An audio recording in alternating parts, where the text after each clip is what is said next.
I sidste uge meldte Lokallisten Egedal ud, at vi stiller med 16 gode, kompetente kandidater her frem mod kommunalvalget 2025.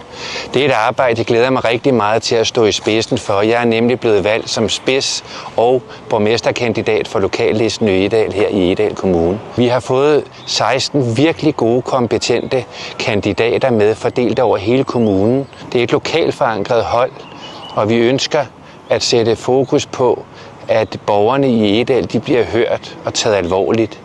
Det har vi vist allerede indtil nu, men det glæder vi os til at arbejde videre med, også i det nye kommende byråd. Min opgave er her frem mod valget, sammen med mine gode, kompetente hold af 16 kandidater, det er at sikre, at Lokallisten får et godt valg, og at borgerne i Egedal de bliver hørt også i fremtiden. Så en stemme på Lokallisten, det er en stemme på det lokale.